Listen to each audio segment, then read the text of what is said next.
considère que ce sujet est important.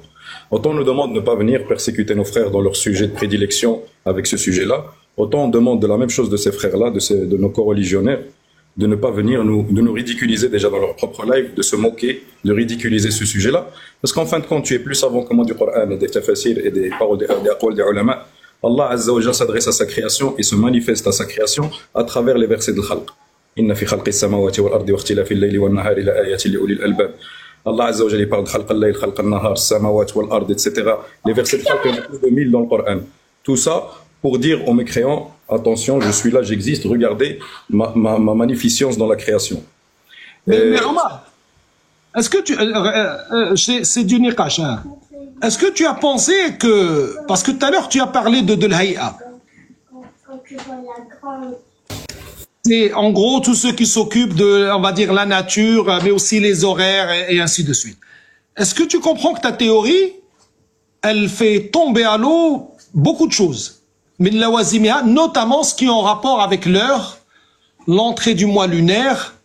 Comment on va faire après ça? Est-ce que tu as calculé aussi Moi, il y a un topic. Moi, j'aimerais bien que tu consacres, ne fût-ce que, par exemple, un moment de ta journée quand tu es libre, on organise quelque chose pour en parler d'un point de vue purement islamique. Et après, si tu veux le profane, il y a plein de preuves aussi que ceci n'existe pas. Là, par exemple, à la question de l'observation, on a donc Kitab Siyam de l'imam Ahmed, radiyallahu anhu wa rahimahullah, moi qui suis de Madhab Hanbali. Il parle donc Kitab Siyam par rapport à la vision de la lune, justement, parmi les lawazim, que si un musulman la voit sur terre, tout le monde doit jeûner parce que la terre est plate. C'est écrit dans Kitab Siyam de l'imam Ahmed. Non, khalas, on a dit qu'elle est plate maintenant. Comment on va faire pour le calcul? Le calcul, nous... Le calcul, tu sais que le calcul, il s'est fait selon les degrés, et chaque degré, il y a 5 minutes, et il est complètement sur le fait d'un tour en 24 heures. Quoi? D'un tour de la Terre en 24 heures. Non. Du tour du soleil et de la lune. Oui, oui. Là, le cercle de 300... Petite une question, Abdelhaï. D'où vient les 360 degrés du cercle? Pourquoi on a décrété que le cercle c'est 360 degrés et pas 240 et pas 200 et pas 180 qu'on divise en 4 et un angle droit par exemple, et si c'était 100 degrés, et ben un angle droit serait de 50. Pourquoi on a décidé 360? C'est un compte à rebours qui les a fait arriver là. Je pense que c'est pour pouvoir partager qui sont venus à ça. Je pense que ça relève de l'istiqra. Wallahu a'lam. C'est un sinbad. C'est pas du tout un chiffre. C'est le déplacement du soleil dans son falak et qui passe sur les signes du zodiaque. Simplement, al-Buruj, qui sont fils sama, le soleil, son déplacement, ça fait 360 degrés et c'est de là qu'on a déduit l'heure et qu'on a divisé l'heure en 60 minutes et qu'on a divisé la minute en 60 secondes. Je veux dire d'un point de vue, Wallah, ces sujets-là, quand tu vas les creuser, non, mais justement, les musulmans, ils ont beaucoup avancé dessus. Ça les a d'un côté, ça les a rapprochés d'Allah et ça les a aidés à avancer dans certains domaines et d'un autre côté, d'un point de vue aqadi, si ce n'est la croyance que le monde serait sphérique, d'où vient cette influence? Elle vient des sphères célestes d'Aristote, qui a considéré que la Terre, c'est une sphère, dans une sphère, dans une sphère, dans une sphère. Il appelait ça les 9 sphères célestes. Et parmi les philosophes et les mutakallimin, qui n'avaient pas une bonne aqidah, on a Ibn Rosta, on a Ibn Kathir al-Faragani, qui ont été influencés par Ptolémée et justement par Platon et sur ces sujets-là et Aristote. Ils ont considéré que les aflaks, c'était les 7 cieux. Ils ont contredit sur le 9, mais ils n'ont pas contredit sur le shakl. Omar. Faut pas qu'on s'éloigne de ce sujet. Moi, je finis juste ça, 30 secondes. Le fait qu'ils ont considéré que la Terre est une boule, dans une boule, dans une boule, dans une boule, dans une boule, ça a amené l'i'tizal, ça a amené le jahmisme, ça a amené le takallum sur khalqallah et sur le ulou et sur l'istiwa. C'est pour ça qu'à Al-Sunnah, dans les 3e, 4e siècles d'Égypte, on trouve qu'ils ont commencé à répondre de façon claire. Et Ibn Taymiyyah, il part même du postulat quand il répond à Razi dans le Risala al-Arshiyya, il lui dit combien même on estime de vous que ce que vous dites est vrai et que la Terre serait, comme le dit Aristote, une sphère dans une sphère dans une sphère, al-markaz huwa at-taht wal-ulu huwa as-sath, et Allah il est au-dessus partout. C'est une analogie aqliya, rationnelle, qui ne tient pas d'un point de vue islamique et d'un point de vue shara'i, parce que c'est du kalam.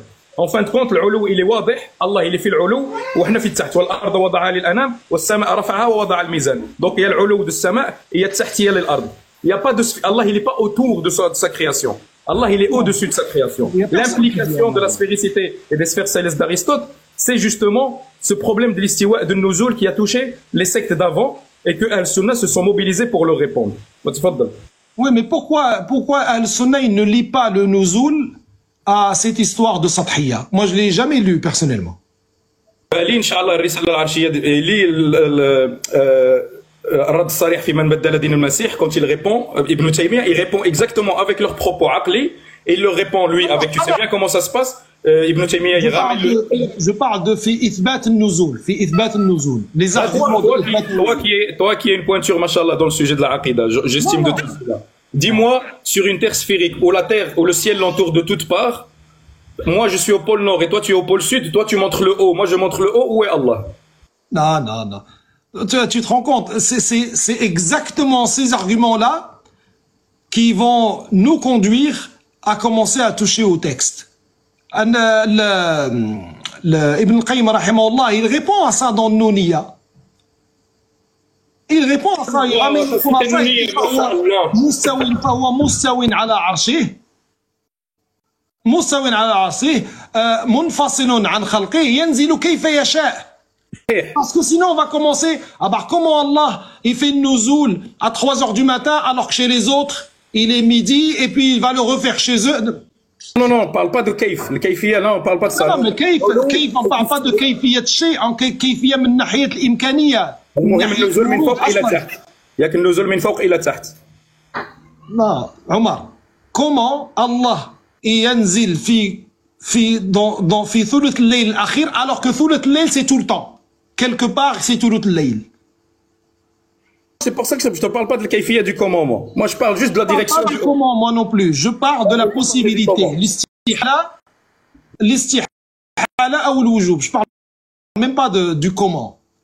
Si on prend cette compréhension-là, quelqu'un peut venir nous dire, vous dites vous-même que Allah, il descend tous les tiers de la nuit, or, le dernier tiers de la nuit, il est toujours quelque part. Donc, ça devient une sifa, dhatiya, lazima.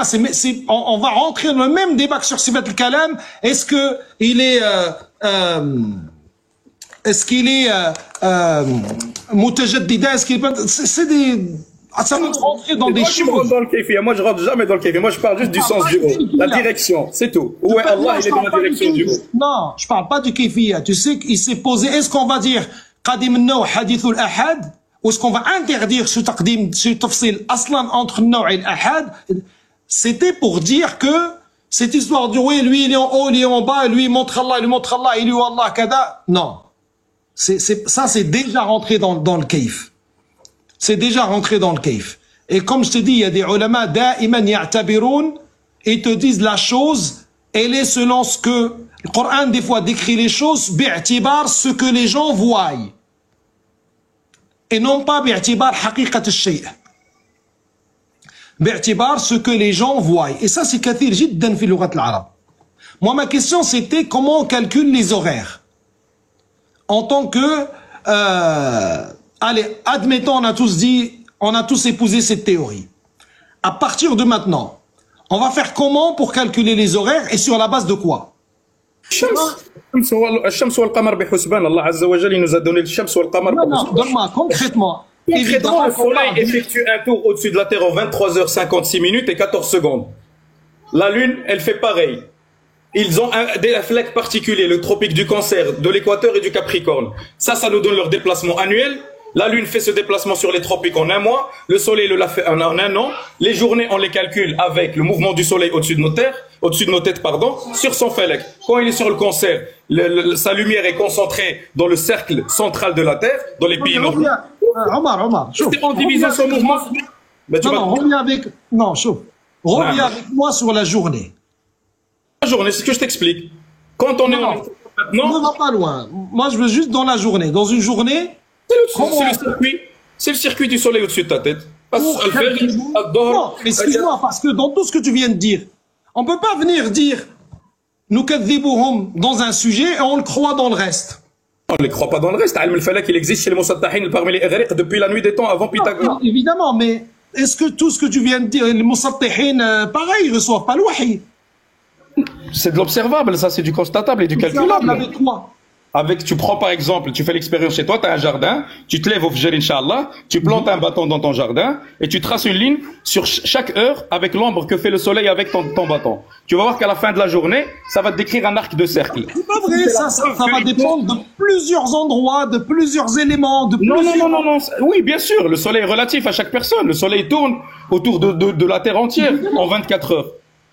C'est parce que tu visualises pas le modèle, t'as dur à le comprendre, parce que t'as la tête, t'as le modèle héliocentrique. Mais si tu le visualises, le modèle platiste, tu vas voir que c'est tout à fait cohérent et ça tient même plus la route par rapport au niveau en fait, ce que je voulais dire, c'est que attention que quand tu épouses une théorie, elle aura des lawazim. Qu'ils connaissaient l'heure de la prière avant la terre ronde ou pas? Mais les musulmans ne parlent même pas. C'est ça le problème qu'on n'arrive pas à... Quand tu vas chercher dans tous les kutub tawqit, dans Sunna, je te parle, hein, Bab al-Mawaqit, dans le Muwatta Malik, est-ce qu'à un moment il parle de ce sujet-là, ni plate ni ronde? Il n'y avait pas de sujet, il n'y avait pas encore... Est-ce que l'imam Malik, il en parle dans le Muwatta? Est-ce qu'il y a un chapitre de ça? De la terre plate? Oui, ou ronde?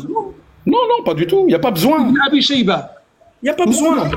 Kitab Siyam, je te cite Kitab Siyam d'Imam Ahmed. Si tu veux vraiment revenir au salaf, non, Omar, on va pas décider que les salafs, c'est l'imam Ahmed. Non, j'ai pas dit ça. Parce qu'on a trouvé quelque chose qui va dans l'autre sens. Moi, je te dis juste, est-ce qu'on a eu besoin de la terre ronde et de la sphéricité de la terre pour connaître les horaires de la salade? Est-ce que Mohammed a besoin de parce que, Omar, tu nous parles comme si nous, on est des adeptes d'une des deux théories. Non. Moi, souvent, tu m'as demandé la question comment, je t'ai répondu comment. C'est pas une question qui m'intéresse, personnellement. Pourquoi elle ne m'intéresse pas? Parce que quand je cherche dans les livres de dogme, elle n'est pas là. Elle peut peut-être se trouver chez quelqu'un, mais sur 100 livres de dogme, les 100 livres les plus connus de dogme n'évoquent pas ce sujet-là. On ne peut pas dire en faire un sujet important. L'importance d'un sujet peut changer. Je suis d'accord avec ça. Non. Il n'y a pas de problème avec ça. Mais je remarque quand même que ceux qui parlent, le chapitre des horaires qui existe dans tous les livres de la Sunna, ne parlent pas de ça. Parce qu'il ne s'agit pas de la terre n'a rien à voir dans les horaires de la salade, c'est le soleil. Voilà la réponse que je veux. C'est qu'en vérité, c'est à force d'admettre le calcul astronomique et les théories qui donnent le calcul et qui viendront après le calcul, qu'on se retrouve dans ces difficultés-là.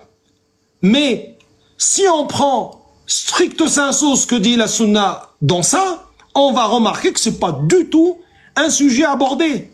Pourquoi il n'influence en rien. Abdelhaï, tu poses une... Vous me permettez rapidement que j'apporte peut-être aussi un point de vue sur cette question. Bien sûr. En fait, déjà, salam alaikum, j'espère que vous allez tous bien. Je ne vous apprends rien. Al-Qur'an al-Karim, dedans il y a des versets dans lesquels Allah subhanahu wa ta'ala a dit des choses en employant des termes ou des phrases plutôt permettant, étant donné que le Coran il s'adresse à tout le monde, dans toutes les régions et dans toutes les époques, Allah subhanahu wa ta'ala il a employé des phrases, des mots qui permettent des interprétations différentes selon les époques.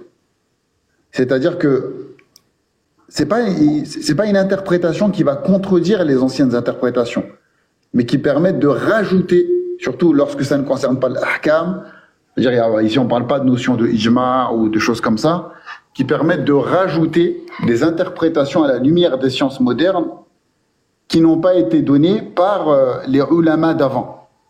Tout simplement parce qu'ils n'avaient pas ces informations scientifiques leur permettant ou une réalité. Leur réalité ne leur permettait pas d'interpréter ces versets-là à la lumière de ces réalités qui n'existaient pas. Je vais donner un exemple. Allah subhanahu wa ta'ala nous dit وَتَحْمِلُ أَثْقَالَكُمْ إِلَى بَلَدٍ لَمْ تَكُونُوا بَالِغِيهِ إِلَّا بِشَقِّ الْأَنفُسِ إِنَّ رَبَّكُمْ لَرَؤُوفٌ رَحِيمٌ. Et ensuite il dit وَالْخَيْلَ وَالْبِغَالَ وَالْحَمِيرَ لِتَرْكَبُوهَا وَزِينَةً وَيَخْلُقُ مَا لَا تَعْلَمُونَ. Allah Azza wa Jalla, il nous dit les chevaux, les mules, les ânes, afin que vous montiez dessus. Et également dans Surat An-Nahl, également par embellissement. Et il nous dit juste après avoir cité ces moyens de transport de l'époque, Al-Khayl, Wal-Biral, Wal-Hamir, il nous dit wa yakhluqu ma la ta'lamun. Il a créé également ce que vous ne connaissez pas. Donc, Kutub al-Tafsir, les pieux prédécesseurs, les compagnons, parfois même les imams, ils ont essayé de donner l'interprétation de le passage de ce verset. Et Allah, il a créé ce que vous ne connaissez pas. Wa yakhluqu ma la ta'lamun. Il cite des moyens de transport qui étaient utilisés à l'époque, le cheval, la mule, l'âne. Après, il nous dit il y a des choses également que vous ne connaissez pas. On trouve dans les anciens tafsirs pas mal de tafsirs. Parmi les tafsirs qui ont été donnés de mémoire, peut-être qu'Allah il a créé également aussi des montures qui sont au paradis et qu'on ne connaît pas. Et d'autres interprétations. Aujourd'hui, les mufassiroun contemporains, il nous dit également on peut rentrer dedans, à la lumière des moyens de transport qu'on a aujourd'hui, la mule, l'âne, le cheval, mais également le train, la voiture, l'hélicoptère, et d'autres moyens de transport qu'on a à notre époque, ça aussi ça rentre dedans. Ça rentre dedans. C'est-à-dire que le Coran, comme il s'adresse à toutes les époques, avec les découvertes scientifiques, à condition que ces découvertes soient certaines, peuvent être rajoutées pour rajouter des sens ou ce genre de choses également. Et là où je voulais en venir, c'est concernant la Terre. La Terre, est-ce qu'elle est sphérique ou est-ce qu'elle est plate? Allah subhanahu wa ta'ala, lorsqu'il en parle dans le Coran, dans un verset, il dit وَالْأَرْضُ بَعْدَ ذَلِكَ دَحَاهَا. Et la Terre, on a fait d'elle dahaha, qui peut être traduit, ce même mot, il peut être traduit par on l'a aplati, mais peut être traduit également par on l'a rendu de manière cerclée. Le mot, il s'emploie pour les deux. Et il y a un vers de poésie que j'ai sous les yeux, dans je sais plus c'est qui l'auteur, là je l'ai pas, mais c'est un vers ancien qui était dit chez les Arabes. Il disait in ansa la ansa khubbazan marartu bihi yadhu arraqaqata washka al-lamhi bil basari. Si j'oublie, je n'oublierai jamais ce boulanger que j'ai rencontré, qui étale la pâte en un clin d'œil. Regardez ici là, le verbe daha, il a été utilisé pour étaler. Après il dit ma bayna ru'yatiha fi kaffihi kuratan wa bayna ru'yatiha qawra'ika al-qamari. Entre le moment où je vois la pâte ronde dans sa main et celui où je la vois plate comme la lune. Et après quoi il dit illa bimiqdari ma tandahu da'iratun. Il y a encore la racine de daha. Il dit illa bimiqdari tandahu da'iratun fi safhati al-ma'i yulqa'u fihi bil hajari. Alhamdulillah. Tout ce que tu as cité, Akhiana Ali, اسمح لي si je t'interromps. Tout ce que tu as cité sur l'étymologie du mot dahaha ici, que ce soit دحو الدائرة ou دحو الخبز الخباز للعجين ou دحو النعامة للعش، كله يصب في أنها مدحوة يعني مبسوطة، كما قال ابن عباس دحاها أي بسطها على وجه الماء. لا يوجد هناك أي وجه استدلال أن الأرض كروية بكلمة دحاها. هذا جاء في العام 60 والسبعينات من القرن الماضي، أنهم قالوا أن دحاها هي بيضة النعامة. وعندما نرجع إلى لسان العرب نجد أن كلمة دحاها يعني بسطها، كما تدحو النعامة عشها أو كما يدحو الخباز عجينته. Mais pourtant ici dans le vers, quand il dit illa bimiqdari ma tandahu da'iratun, mais il fait référence à الدائرة. ماشي كرة، الدائرة هي السقف المستوي المسطح ليست كرة. كيف تسطح أنت كرة؟ بمقدار ما تدحى الدائره. نعم دائره العجين خبزه ادحوها بمغولوها بان جو ليطال صافي ايطالي. Il y a rien qui fait sphérique. Le Koura, qu'est-ce que c'est le Koura? Le Koura, c'est un cercle, mais qui est en 3D. لا ماشي في لسان العرب. انا je t'envoie si inchallah le frère Hicham Kattouta, linguiste arabe, qui ramène l'étymologie du mot Koura et Kourri chez les arabes avant l'islam et après l'islam. Le mot Kourri chez les arabes veut dire al-jism al-mustadir en 2D. Et quand en tout cas aujourd'hui, tu peux trouver des mufassiroun qui se servent de ce même verset que je viens de citer pour dire que wal-ardu ba'da dhalika dahaha, dans le sens où le mot Allahu a'lam, je sais que à t'entendre, ça se voit que ce sujet t'as beaucoup bossé dedans. Moi, j'ai pas autant bossé, mais il me semble, à la lumière de ce vers de poésie et de même mes maigres lectures sur le sujet, que le mot il est polysémique, il est mushtarak. Imma kourri, imma demi-sphérique, un dôme, une cloche, imma musattah. Non, je ne parle pas du mot Koura, je te parle du mot de Daha. Le mot semble qu'il est polysémique. Non, le mot Daha, في اللغة العرب, c'est tasbih ou al-bast. Il n'y a aucun sens. Fakat Taban qui demande à monter. Non, il ne voulait pas monter. Je l'ai invité, il est malade, il est malade. Monter, Inch'Allah. Du coup, dans les dictionnaires, selon tes recherches, tu n'as vu que ce sens-là? Tu reviens dans les vieilles étymologiques. Dans les nouveaux dictionnaires. J'irai vérifier. Marhaba bik quand tu veux. Wallah, moi, ça me ferait plaisir qu'on fasse vraiment une assise que sur ça. Tahrir al-maqalat sur le dahaha, sur le bast, sur le med, sur toute l'étymologie du Coran. Wallah Azza wa Jalla, il parle de la terre. Il n'y a pas un seul mot dans le Coran qui signifie sa sphéricité. Jamais au grand jamais. Ça fait verset dans Surat Zumar. Walou. هو الذي مد الأرض أي بسطها طولا وعرضا على وجه الماء. Non, pas celui-là. J'ai oublié là, bien plus en terme. Il y a un verset dans Surat Zumar qui est souvent utilisé également pour exprimer cela. Bradroy, il l'avait cité une fois dans un live. Tu veux dire? La sphéricité de la terre, oui. Tu parles pas du verset يكور الليل على النهار والنهار على الليل. يكور الليل على النهار. Tu as lu le tafsir de celui-là? Je l'ai pas lu, c'est pour ça que je te demande. Il n'a rien à voir avec la forme de la terre. Déjà, la terre n'est pas citée dans ce verset aslan. Et les mufassirin l'expliquent par l'autre verset. Yuliju al-layla fi an-nahar wa yuliju an-nahara fi al-layl. Tous les mufassiroun, il y en a aucun qui a dit que ce verset pouvait indiquer la sphéricité de la terre.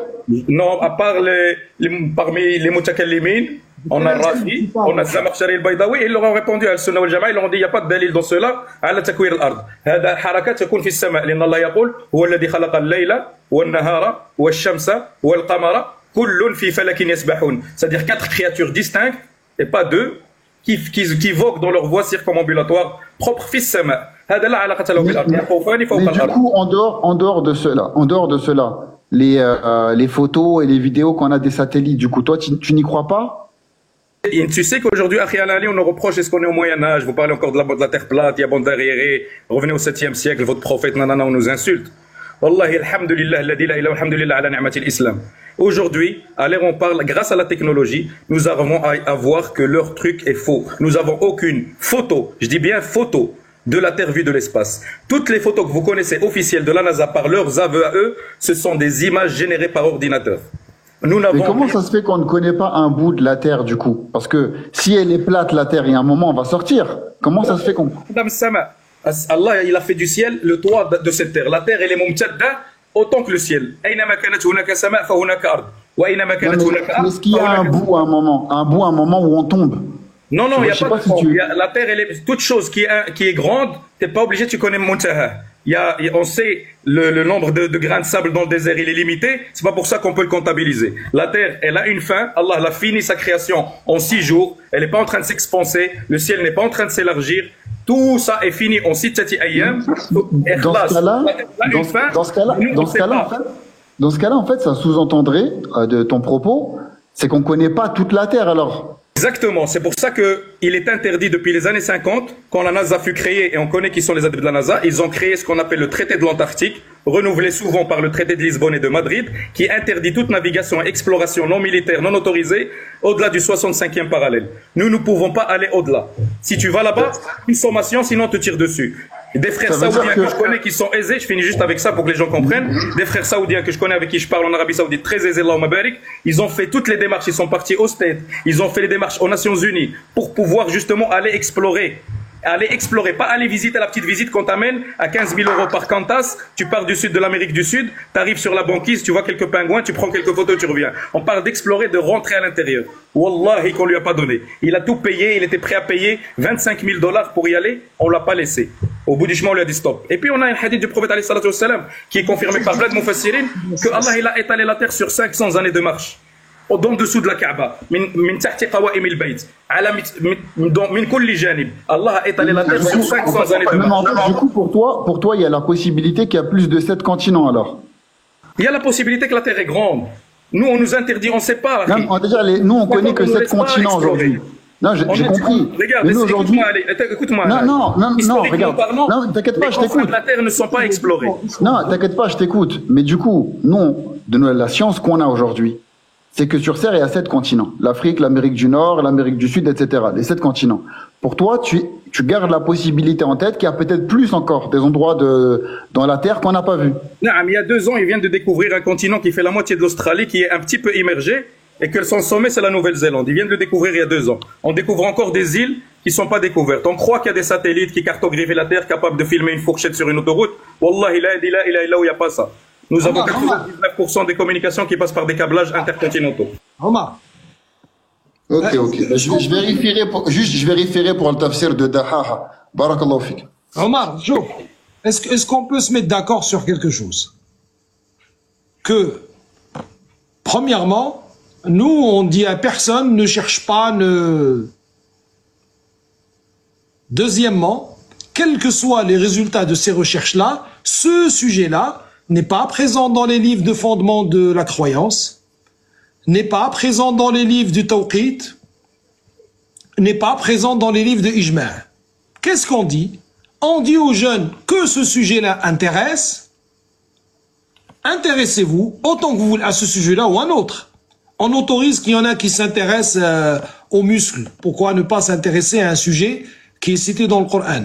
Mais pas de sectarisme. Est-ce qu'on peut, nous, te demander à toi, Omar, parce qu'on a remarqué, si on a agi comme on agit, c'est parce qu'on a déjà vu les prémices d'un madkhalisme lunaire, ou un madkhalisme platiste. Est-ce qu'on peut, Akhi Omar, toi qui as l'air âgé, qui a l'air raisonnable, qui est, mashallah, intelligent, est-ce que tu peux nous garantir qu'il n'y aura pas de madkhalisme platiste? Allah sait que la version que j'ai pour le madkhalisme, mais je refuserai qu'il y ait un madkhalisme platiste. Voilà. Et moi, je suis le premier à dire non. Parce qu'à chaque fois, Allah, moi, je te dis la vie, à chaque fois, moi, ce qui me dérange à chaque fois, c'est ça. C'est qu'à chaque fois que quelqu'un épouse une théorie qui peut être plausible ou même bonne, ou rajiha, mais je n'aime pas qu'on en fasse un sectarisme. Celui qui l'épouse, il est bien, celui qui l'épouse pas, il est pas bien. Et plus tard, il y aura les platistes Qoh et les platistes Moumayyi'. Et on va pas, Wallah, khoya Omar, je trouve que la Oumma s'affaiblit. On en a assez, on aurait pu en faire. Allez, vous êtes des gens, alhamdoulilah, abna'una et ikhwatuna avec nous dans la sunna kada. Et ce sujet-là, on a le frère Omar qui l'a travaillé, kada, il nous dit ce qu'il a à dire, ce que ses recherches, peut-être même il va nous convaincre, mais on continue quand même à estimer que, pour moi, Rachid Dedreux et, elle s'appelle comment la coiffeuse, bras droit? Malika, c'est ça que l'esthéticienne. Karima, l'esthéticienne. Pour moi, le danger qui les guette, c'est plus l'ilhad que ne pas savoir que la terre est plate. C'est juste ça. Hein. Wallah, Omar, dans la vie de tous les jours, les musulmans, on a des problèmes de comportement, notamment avec les épouses et les époux. On a des problèmes d'éducation. On a un problème de manque de lecture. On lit pas. On est ceux qui lisent le moins. On a beaucoup de problèmes. Et pour que la Oumma redevienne ce qu'elle était, il va nous falloir d'avoir une sorte d'hygiène de vie intellectuelle. C'est-à-dire que on peut s'intéresser à tout ce qu'on veut, mais on veut quand même que celui qui s'intéresse à un sujet n'en fait pas l'islam L'islam ne tourne pas autour de la terre ronde ou plate ou rectangulaire ou autre. L'islam est bien plus grand que ça. Ça. Moi, mon problème, personnellement, c'est juste ça. Wallahi, akhi Abdelhaï, je te jure, si tu prends le temps, je sais pas moi, une après-midi, 2 après-midi comme ça, de ton temps, et tu le consacres à ce sujet-là, par toi-même, tu vas voir le danger et le vice qu'il y a derrière. Pas la question de la forme, oublie, c'est pas une question de forme de la terre. Je le lis en arabe, ce livre-là que tu dis, les pions sur l'échiquier. Tu parles du commandant canadien, c'est ça? Qui l'a écrit. C'est un Canadien qui était commandant ou colonel ou quelque chose comme ça. Si ma mémoire est bonne. Tfaddal, c'est Omar. Le sujet, en vérité, au début, on peut, moi personnellement, on peut le trouver léger, tu vois. Mais je te jure, Abdelhaï. Moi, je ne trouve pas léger. Non, certains de nos frères le trouvent léger. Mais quand tu l'étudies d'un point de vue historique, rien que historique, khalil l'islam de côté, khalil juste d'un point de vue historique. Je te jure, il y a tellement de tedlis, tellement de mensonges, tellement d'incohérences. En vérité, ça peut pas te laisser indifférent. Mais quand tu vois en plus, moi j'étais sur Twitter, je t'ai connu sur Twitter. Mais c'est pas mon compte là, c'est Omar Abou Ayoub. On a déjà parlé, on a discuté en privé, on a fait des lives ensemble avec l'Arabie, etc. C'est pas la question. Sur Twitter, j'en parle. Mais quand tu vois sur Twitter, par exemple, que la grande majorité des apostats de Twitter, et j'ai parlé avec eux, parmi les raisons qui les ont fait apostasier, c'est qu'ils se rendent compte que dans la religion, dans toutes les religions et dans le Coran, que la Terre est plate et que pour eux, le scientisme a prouvé par A plus B qu'elle serait ronde et que le système héliocentrique est une vérité. Et c'est une des raisons qui les a poussés à sortir de l'islam. Ou les coranistes qui crachent sur l'islam à cause de cette question-là. Nous, par la permission d'Allah, on arrive à leur prouver scientifiquement, historiquement et islamiquement parlant, et même dans les textes des chrétiens, dans l'Ancien et le Nouveau Testament, que oui, elle est plate, que oui, elle est immobile, que oui, elle est immense et grande, et qu'il y a une grande manipulation sur le sujet, et qu'Allah a dit vrai, et que nous vivons vraiment dans un endroit qu'Allah il dit فيها تحيون وفيها تموتون ومنها تخرجون ويا معشر الجن والإنس إن استطعتم أن تنفذوا من أقطار السماوات والأرض فانفذوا لا تنفذون إلا بسلطان. C'est-à-dire si vous pouvez fuir la mort ici-bas comme ils disent les mufassirin, ou fuir le jugement يوم القيامة en fouillant des أقطار السماوات والأرض, fouillez, vous n'y parviendrez pas. Et ça c'est la preuve de l'existence d'un créateur et donc on vit dans un système fermé qui est l'endroit de l'imtihan. Et ça c'est et on a eu juste sur ce mois-là, je finis avec ça, sur ce mois-là, 2 athées qui se sont convertis à l'islam grâce à ce sujet, et ils ont prononcé leur shahada walhamdulillah. Si ça peut être une porte de da'wah, alors là, c'est encore mieux. Mais une question, Omar. C'est une question innocente. Hein. Si je prends un télescope, ça s'appelle. Comme salam. Si avec un télescope, ce qu'on voit avec le télescope déjà, est-ce que ce n'est pas des choses modifiées, c'est pas. Ce qu'on voit, comme ils le disent les mufassirin, comme ils le disent le Coran, ce sont masabih. Tu vas les voir, les planètes qu'on nous prétend, c'est des roches sur lesquelles on se pose et qu'on a envoyé un rover sur Mars. Non, mais et on a pris de leur forme. Leur forme, tu vas voir, il y a de toutes formes. C'est des corps scintillants, flamboyants, lumineux, de différentes couleurs, de différentes formes. Il n'y a pas de sphère. La sphère, c'est ce qu'on peut dire des sphères, à la limite, c'est le soleil et la lune. Et encore, tout objet circulaire, on ne peut lui dire de lui qu'il est sphérique que si on fait le tour à 360 degrés. Jusqu'à preuve du contraire, même dans la linguistique française, on dit le disque solaire. On ne dit pas la sphère solaire. On voit qu'une face de la lune depuis la nuit des temps. On n'a jamais vu la face cachée de la lune. Quand bien même les Chinois ou les Japonais ont prétendu la filmer, c'est faux. C'est des images fabriquées. Donc on voit toujours qu'une face de ces astres. Mars, Vénus, Neptune et les autres planètes, elles se ressemblent. Exactement, on revient dans l'état facile, on voit que les étoiles et les planètes qu'avant on appelait étoiles vagabondes, donc la même dénomination, la seule différence chez les mufassirin, c'est que les constellations, al-nujum, ils sont posés sur le falak al-a'dam, et la divergence, est-ce qu'ils tournent eux dans le falak ou le falak les fait tourner, et que les kawakib, ce sont des nujum libres, qu'ils ont leur voie, leur propre falak, comme le shams ou le qamar ou le nahar. C'est tout. Mais il n'y a rien de sphérique dans l'univers. Et encore une raison, c'est pas parce que je lève ma tête ici au plafond et que mon ampoule est ronde, combien même on leur concède que c'est rond, que ma maison est ronde. تفضل سي خالد. السلام عليكم ورحمة الله. وعليكم السلام ورحمة الله. عندي بس مداخلة في هذا الموضوع. نحن نؤمن أن الله سبحانه وتعالى كما قال الله الذي خلق 7 سماوات ومن الأرض مثلهن. يعني نحن نؤمن بأن يوجد 7 سماوات ويوجد 7 أراضين، ولكن هذه الآية هي متشابهة، لأننا لم نرى السبع سماوات ولم نرى السبع أراضين، ولكن نؤمن بها، فنحن نقول قراءتها تفسيرها، لأن حس النظر والسمع لم يصل إليها.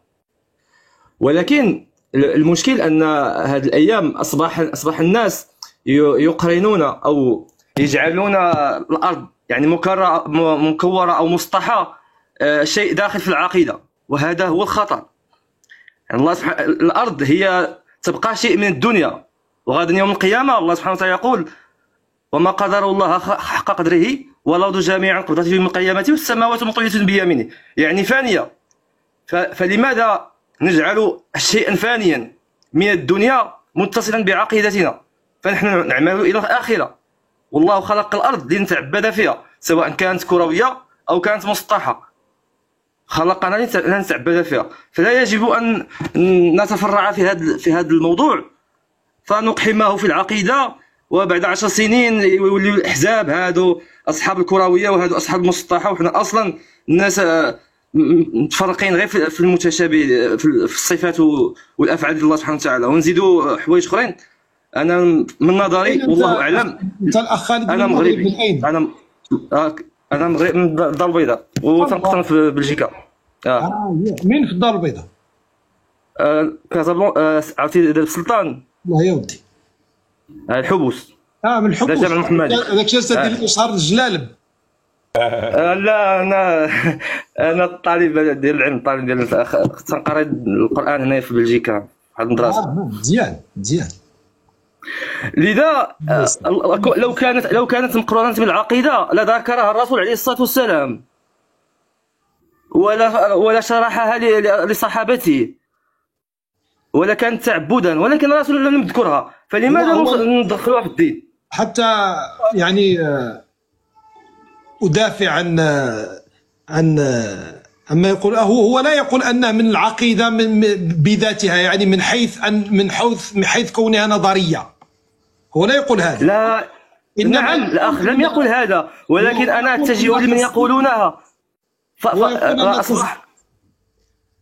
هو يقول أن تصديق مقالات القائلين بكروية الأرض بما فيها من اللوازم والمباني إلى غير ذلك قد يدخلهم في أمور عقدية، لكن هو لا يقول أن المسألة من حيث الأصل عقدية. والله أعلم، هذا ما فهمت أنا من كلامي. نعم، ولكن إذا رأينا في تاريخ الإسلام أي فتنة تبتدئ بقد،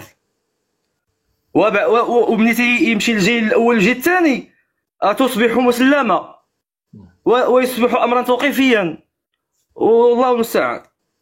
يا خالد حياك الله وبياك.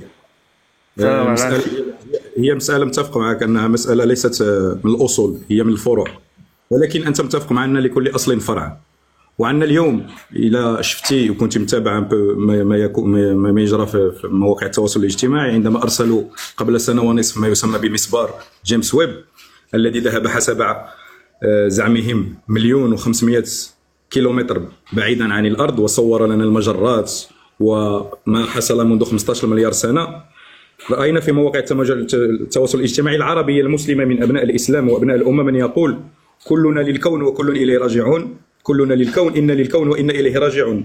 هذا كله خزعبلات، ها أنتم كتشوفوا هذا ما كاينش في القرآن، والقرآن يخالف العلم، وكفروا، وهناك موجات إلحادية في العالم العربي الإسلامي. لهذا الإخوان عندما يتكلمون عن الموضوع يتكلمون عليه من موضوع من منطلق إسلامي وعلمي وتاريخي، لكي يبعدوا هذه الشبهة عن أبناء الإسلام ولا يقعوا في الإلحاد، لأن هذا ما يريدون إثباته، أننا نأتي من غبار نجمي. اذهب إلى موقع نازا ستجد أنهم يقول كلنا أصلنا من غبار نجمي صدر عن البيج بونغ، الانفجار العبيط أو العظيم الذي يسمونه العظيم هو الله، وكلنا نتاج هذه الانفجارات وهذه الخزعبلات.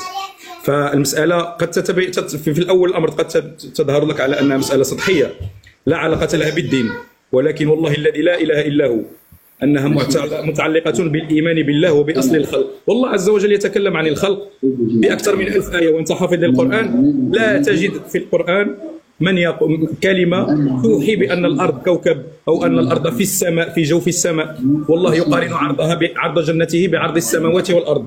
تفتح المفسرين يقول أن في تفسير وجنة وسارعوا إلى مغفرة من ربكم وجنة عرضها كعرض السماوات والأرض، يقولون كأن الله يبسط 7 أراضين جنبا إلى جنب. يا أخي تقول بأن الله خلق 7 السماوات والأرض. خليني غير نسالي الله يجزاك، خليني غير نسالي 30 ثانية ما كان 30 ثانية. يقولون أن عرض الجنة كأن الله يأخذ 7 أراضين يضعها جنب إلى جنب، و7 أراضين يضعها جنب إلى جنب، ذلك عرض الجنة والله أعلم بطولها. فكيف تجعل الأرض شيء لا يرى بالعين المجردة حسب علمهم، ذرة غبار في كون متناهي الأطراف يتسع كل يوم بمئات ملايير السنين، وتجعل الكرة الأرضية التي يسمونها الكرة الأرضية غبار في وسط هذا، والله يقارن عرض جنته بعرض السماوات والأرض. كفاه يقول جنة عرضها السماوات بأن الأرض داخلة في السماء ولا تساوي شيئا في هذه السماء، لا، لأن الأرض بعيدة بالسماء، وهذا بكلام المفسرين جلهم. المسألة كروية الأرض ما دخلت إلى عقيدة وإلى فهمنا في المفسرين إلا عند المتأخرين، لذلك لا نجد أن الصحابة وأن يعني في وقت الرسول صلى الله عليه وسلم لا يتكلمون عن ذلك. وهناك أحاديث إذا نظرت إليها بالنظر العلمي كمسألة الحديث الذي يقول فيه الرسول صلى الله عليه وسلم نار تخرج من بصرة من مدينة ترى في بصرة الشام، إذا حسبتها رياضيا تجد أن بين بصرة الشام والمدينة 960 كيلومتر، وهناك في الآثار التاريخية من رأى تلك النار في الشام. فكيف يعقل أن ترى على مسافة 960 كيلومتر والانحناء في الكرة الأرضية أكثر من 70 كيلومتر؟ لا يمكن. ابن المنادي الذي يتشدقون به ويقول أنه نقل الإجماع يقول عندما ينزل عيسى عليه السلام واضعا يديه على جناح ملكين يراه من في الأرض مشارقها مغاربها. اشرح لي هدف كروية الأرض التي فيها انحناء كل كيلومتر 13 سنتيمتر، يعني وهذه تصعد، يعني كل 100 كيلومتر عندك انحناء 800 متر، يعني على حسب حسابهم هم الرياضيات لا تكذب على حساب قولهم أن الكرة الأرضية فيها 40,000 كيلومتر دائرة قطرها 40,000 كيلومتر، كل ما زدت كل ما هناك انحناء. نحن نرى الآن مواقع بعيدة ب 200 300 400 كيلومتر يجب حسب زعمهم أن تكون خلف الانحناء بآلاف الأمتار، 5000 6000 7000، بعض المرات تصل إلى 20 و30 كيلومتر تحت الانحناء. نراها بوسائل النظر الحالية، يعني التكنولوجيا تمكننا الآن من حساب هل هناك تقوس في الأرض أم لا. والماء يكون دائما في درجة الصفر، إذا تنظر جزيرة إلى جزيرة تراها على بعد 100 أو 200 و300 كيلومتر. وفي فرنسا نرى لاكورس من نيس على بعد 200 كيلومتر، يجب أن تكون كورسيكا تحت الانحناء ب3 كيلومتر. كيف يعقل هذا ونراها بالعين المجردة بدون كاميرا بدون زوم بدون أي شيء؟ يعني مسألة كروية الأرض مفضوحة لمن يمعن النظر فيها ولو قليلا، والله المستعان. Omar, il y a quelqu'un qui aimait bien ce que tu dis, t'as offert des ballons. السلام عليكم أخي عمر، أشكرك على هذا البحث الذي قمت به، ولكن بكل صراحة هذا رأي شخصي. أظن أن من أصيب بالإلحاد لا يخرج من الإسلام بسبب حجة عقلية. الإنسان في الغالب ليس عقلية إنما هو عاطفي. الذين يخرجون من الإسلام ثم يفتخرون بخروجهم من الإسلام ما خرجوا في الغالب إلا بسبب عاطفي وليس عقلي، ثم يجعلون على عواطفهم أو على عواطفهم لباس العقلية. فلذلك لا أرى أن هذا الموضوع. Parlez en français, les frères. Je disais, la plupart des gens qui sont sortis de l'islam, que moi j'ai pu voir, ils ne sont pas sortis de l'islam pour des raisons rationnelles. Généralement, ils sont sortis de l'islam pour des raisons émotionnelles. C'est-à-dire là, tu dis, de par ce sujet, que le sujet, Allahu A'lam, de par ce sujet sur la terre plate, sur la terre sphérique, etc., tu en parles parce que tu estimes que c'est un sujet à cause duquel beaucoup de gens ils sortent de l'islam et tu voudrais préserver l'islam de tes frères qui est une intention noble. Mais généralement, les gens qui sortent de l'islam, c'est parce qu'ils n'ont pas aimé l'islam. Ils ont eu quelque chose d'émotionnel. Et ensuite, ils ont mis un vêtement intellectuel à ses causes émotionnelles. Oui, on a trouvé que dans le Coran, il y avait des incohérences, oui, là.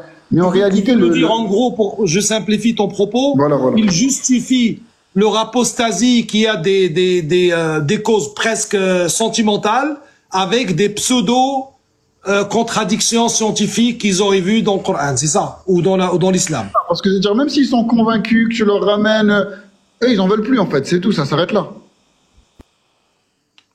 Ali, détrompe-toi, des gens sont revenus quand on leur a prouvé que scientifiquement parlant, la Terre n'est pas ronde. Et au-delà des musulmans, l'athéisme, sous sa forme moderne la plus abjecte, qui est apparue dans le 19e siècle, fin du 19e, c'est-à-dire rejeter l'existence d'un créateur. Le shirk a toujours existé, le socialisme a toujours existé. Mais le ilhad, le kufr, l'athéisme pur, comme on le voit aujourd'hui sur cette forme dégueulasse aujourd'hui, n'est apparu qu'à cause de l'évolutionnisme biologique et cosmologique. Ce sont deux facettes de la même pièce qui sont là pour... Et le monde occidental en est la preuve. On voit aujourd'hui que le monde occidental, depuis le début du 19e, et même avant, est sorti de sa culture chrétienne, de sa culture conservatrice, de la valeur familiale, du respect des aînés, de plein de choses, la valeur de la femme, le rôle de la femme, le rôle de l'homme, le LGBTisme aujourd'hui qui gangrène les sociétés. Tout ça est dû à l'évolutionnisme biologique qui est le petit-fils de l'évolutionnisme cosmologique. Notre problème à nous, c'est que nous avons une vision superficielle sur ces sujets-là et qu'on regarde que le bas de notre porte. C'est-à-dire, les musulmans, ça va. Même s'il y a des mulhidines qui sortent, ben c'est par des motifs, des motifs émotionnels et pas spécialement à cause du scientisme. Non. Il faut voir l'impact sur l'humanité parce que Mohammed, il a été envoyé rahmatan lil alamin.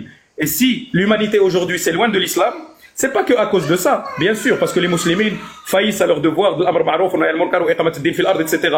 C'est une cause, ça c'est la cause principale. On a failli à notre devoir en tant qu'umma. Mais la principale raison de la sortie de l'Occident, de la religiosité ou du créationnisme entre guillemets, vers l'athéisme pur, c'est dû justement à ce plan démoniaque du Big Bang et de l'évolutionnisme des espèces. Assalamu alaikum, c'est Khalid de Sens. Comment ça va, Khalid Labas? Masha'Allah. Tfaddalou. Moi je dis c'est khalas. Ce sujet. La munaqasha ben al-Maghariba khouya. On peut sortir avec une petite natija, voilà, une conclusion où dans laquelle on se retrouve tous et oui, voilà. Moi personnellement, c'est plus ça. Je reste sur ce que j'ai dit depuis le départ, hein, c'est chercher, oui, il n'y a pas de problème. On se plaint que nos jeunes ne cherchent pas, ne lisent pas, on ne peut que féliciter lorsqu'ils lisent, lorsqu'ils se cultivent. C'est juste, s'il te plaît, Akhi Omar, ne laisse pas, ça va très vite. Tu sais, Omar, j'ai une petite expérience avec les jeunes quand ils épousent une théorie. J'ai déjà enseigné des choses à des jeunes. C'est bientôt grand-père Abdelhaïs, jeune. Ah, bah, tu devrais le savoir mieux que nous. Mais ceux qui te suivent. Anna, je suis grand-père depuis très longtemps. Mais ceux qui te suivent, Omar, des fois, ils vont prendre une information de toi, un apprentissage de toi, mais il n'a pas le même effet sur eux que sur toi. Exactement, oui. D'où l'erreur, par exemple, beaucoup de frères insistaient sur les sujets du gouverneur. Moi, tu verras, si tu me suis depuis le temps, ce n'est pas un sujet sur lequel j'insiste. Pourquoi? Parce que j'ai compris assez tôt que ça n'a pas la même incidence sur un jeune de 18 ans en colère, un peu révolutionnaire, que sur un quarantenaire, un cinquantenaire ou même un trentenaire qui est un peu posé. Et c'est là toujours faire attention de que celui à qui on est en train de prêcher quelque chose peut, même les sujets, on va dire plus d'actualité, comme le sionisme, la relation avec les hauts juifs, tous ces sujets-là, j'ai toujours dit... Et les francs-maçons, et la fin des temps, et le Dajjal... J'ai toujours dit aux imams que je connais, faites très attention avec ces sujets-là, non pas parce que tu as peur qu'un tel... Non, mais parce que celui qui t'écoute n'a pas les mêmes outils que toi. N'a pas ton âge, n'a pas ton vécu, n'a pas plein de choses. Et sur lui, on ne sait pas ce que ça peut faire. Le fait, je peux moi monter sur une minbar et dire oui, regardez la guerre à Gaza et Qatar, et puis le redire le vendredi d'après et avant la prière, je me retourne et je redis encore. Eux, d'abord, ils ne t'écoutent pas sur tout. Et puis, ils ont chacun son ADN, chacun son éducation, chacun c'est... L'être humain, il est bien plus compliqué qu'une simple personne qu'on va convaincre pour tel ou tel... Ah, c'est pour ça, Wallah, ceux qui assistent à nos lives, ils savent qu'on n'arrête pas. On fait des lives lectures sur l'importance de l'ilm et de revenir au madahib et de revenir à son din et la aqida des salafs. Et que c'est plus important que ce sujet-là n'est pas... Si tu es platiste, regarde, moi je vais dire une phrase qui va résumer tout. Oh, platiste. Un platiste qui ne fait pas ses obligations, qui ne fait pas ses salawats, qui ne connaît pas sa aqida et qui parle de terre plate toute la journée, mais plus détestable qu'un frère musulman qui croit comme ça vaguement que la terre est sphérique, mais qui s'acquitte de ses salawats, qui connaît la biographie de son prophète, qui connaît l'histoire de son Coran, et quand il passe dans les réseaux, pas la moindre choubha d'un coraniste ou d'un apostat va l'emporter. Wallah al-musta'an. Donc Omar, tu nous garantis, il n'y aura pas de madkhalisme platiste. Inch'Allah que non. Après, nul n'est responsable, je suis pas responsable des gens. Nous, alhamdoulilah, elle s'appelle Terre étendue Islam et on met un point d'honneur sur le fait de parler de ce sujet-là d'un point de vue islamique avant tout. Une question importante, Omar. Est-ce qu'il y a des ulama ou des scientifiques musulmans contemporains, je veux dire connus, qui épousent ces théories ou qui ont une participation ou des écrits sur ça? Bien sûr, il y en a, mais tu les verras pas éparpillés partout. Il y a une très belle série que je te conseille de voir du cheikh égyptien, le cheikh Mohamed Madani, qui est imam Khatib al-Masjid au Koweït, qui a fait une série Kayfa Bada al-Khalq. Mohamed Madani, sur YouTube. Silsila ديالو سميتها كيف بدأ الخلق. اسمعها إن شاء الله. J'aimerais bien ton retour إن شاء الله. Awa Shaban il le connaît, il l'a déjà vu. Mohamed al-Madani. On a des travaux de doctorants en Tunisie qui a été ridiculisé. Un doctorant tunisien qui l'a fait récemment encore. Je crois que c'était en Algérie, au Maroc, la même chose. Il y a des gens qui parlent, mais le scientisme en tant que doxa, on te donne pas des subsides, t'es pas publié dans les grands magazines comme Nature, etc. Si tu parles de ça, tu parles juste de créationnisme. J'ai une anecdote d'il y a 2 ans et demi, des chercheurs japonais ont fait une recherche sur le fonctionnement de la main humaine et comment elle est méticuleuse et programmée comme si c'était l'intelligence qu'il y a derrière, c'est le fonctionnement juste des doigts, comment ils bougent et comment la main fonctionne. Et ils ont mis le mot dans leur article scientifique, qui a été publié d'ailleurs, créationnisme. Ils ont émis la notion de création. Et ben par Allah, ils ont été lynchés par la communauté scientiste et ils ont été obligés de retirer ça sous peine de voir leur subside retiré et sous peine de voir leur article retiré des magazines prestigieux. Donc oui, on a une doxa qui veut propager l'évolutionnisme avec un grand E et tout ce qui va à l'encontre de cette doxa n'est pas le bienvenu. N'empêche qu'il y a des gens indépendants qui font ces recherches. Alhamdulillah. Donc pour toi, le sphérisme est forcément lié à l'évolutionnisme? Intrinsèquement lié, d'un point de vue scientifique et d'un point de vue historique et étymologique, c'est lié. C'est l'évolution de l'univers. L'univers est venu d'une concentration d'éléments 1 point P qu'ils ont fusionné. On a eu des milliards de soleils. Par chance, un de ces soleils, c'est le nôtre. Il a tourné. Il a fait une déjection rocheuse. Ça a donné la Terre. Elle a refroidi, réchauffé, refroidi. Elle a tourné. Elle s'est fait percuter par des météores. Ça a donné la Lune. Et ainsi de suite. Et puis ça a refroidi. Il y a eu des vapeurs d'eau qui ont refroidi. Ça a formé les océans primordiaux. Je te fais le résumé vite fait. Ça a fait les océans primordiaux chargés en oxyde de fer, etc. Rejoints par des poussières d'étoiles post-Big Bang qui ont atterri dans le fond de ces océans, qui ont donné les premiers êtres unicellulaires. Ça, c'est le scientisme. C'est de là que vient l'origine de la vie et l'origine de l'univers. Ça contredit fondamentalement Kalamullah. Le livre les scientifiques français, les 2 qui ont écrit le livre Dieu et la science. Un livre qui a 2-3 ans. Les Nidal Gessoum, les John Stone et tous ces gens-là qui parlent de l'intelligent design, wallahi, هادو أصحاب العجز العلمي. نحن نسميهم أصحاب العجز العلمي, مش الإعجاز.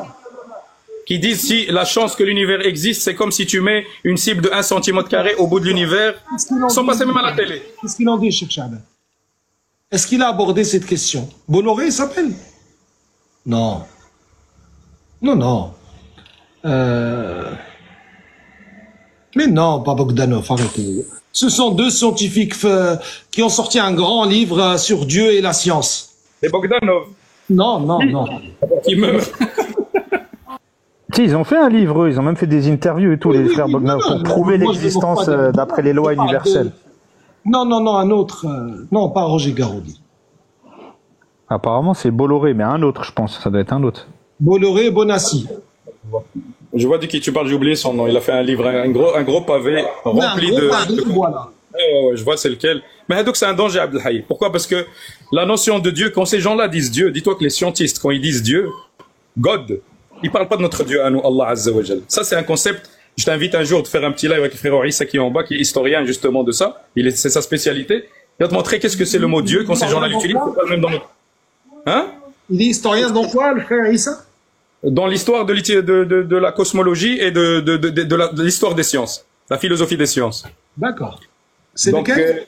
C'est le frère Issa avec le rang rouge en bas. Issa. Donc quand ces gens-là parlent de Dieu, c'est pas nous. Issa Y note là. D'accord. Ok. Inch'Allah, à l'occasion, si tu veux vraiment nous honorer par ta présence, on aborde ça d'un point de vue rien que historique, et tu verras que c'est fou. Comme tu le sais, si tu me connais depuis le temps, j'ai toujours été ouvert à tout. Je suis curieux de nature, j'aime bien apprendre, j'aime bien. Juste ce que je n'aime pas, c'est vraiment le sectarisme, parce que wallah, sur le terrain, on a vu beaucoup de difficultés à chaque projet de la Ummah. Dès que le sectarisme intervient, on peut rien faire. Des fois, on discute, des fois, entre imams, on a des groupes où on discute.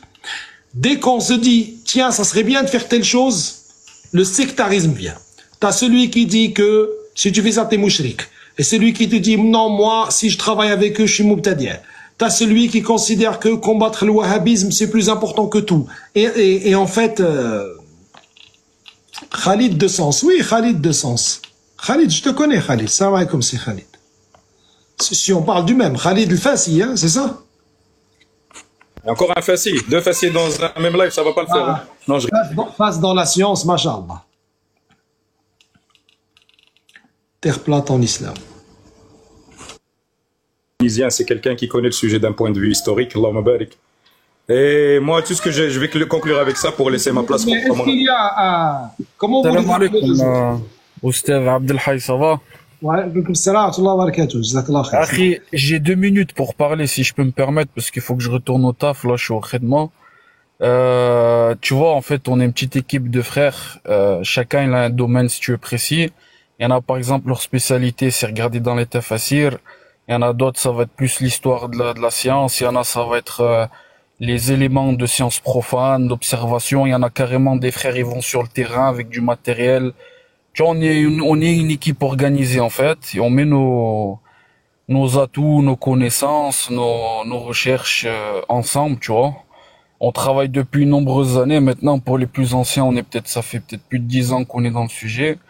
Petit à petit. Après, on n'est pas là pour dire que c'est le sujet central, le sens de la vie et tout. Comme on a toujours dit aux frères, on a dit, il faut s'occuper de sa salade, il faut s'occuper de sa foi, ses droits et devoirs envers les musulmans, envers sa mère, envers sa femme, etc., etc.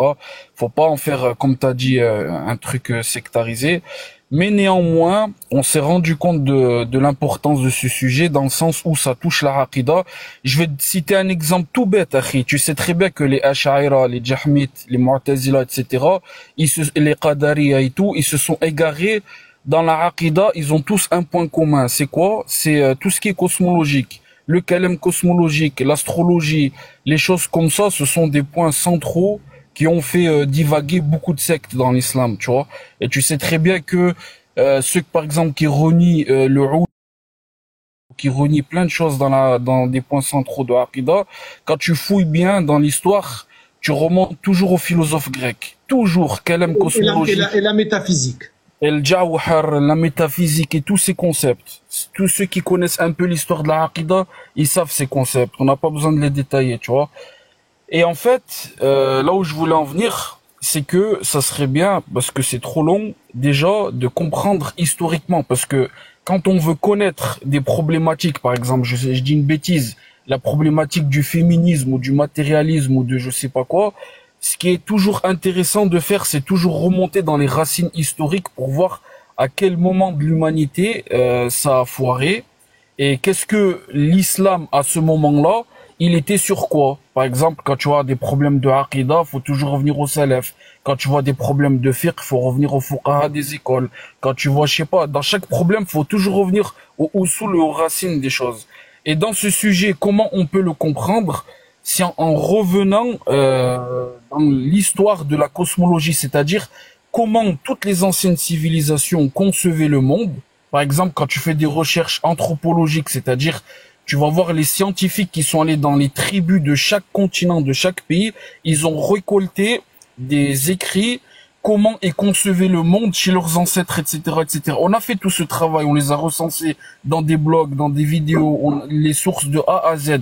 Tu vois que, subhanallah, depuis des millénaires, toutes les civilisations, ils ont le même point commun sur la création, c'est-à-dire l'ard mabsouta mabdouda, tu vois, elle est étendue et plane, à perte de vue, qu'elle a un ciel qui est construit, mabni, que le ciel c'est pas du vide, qu'il y a plusieurs cieux superposés, plusieurs terres en dessous superposées, et que toutes les civilisations sur la surface de la Terre, ils ont ce même point commun. Et quand tu vois que, par exemple, je n'importe quoi, les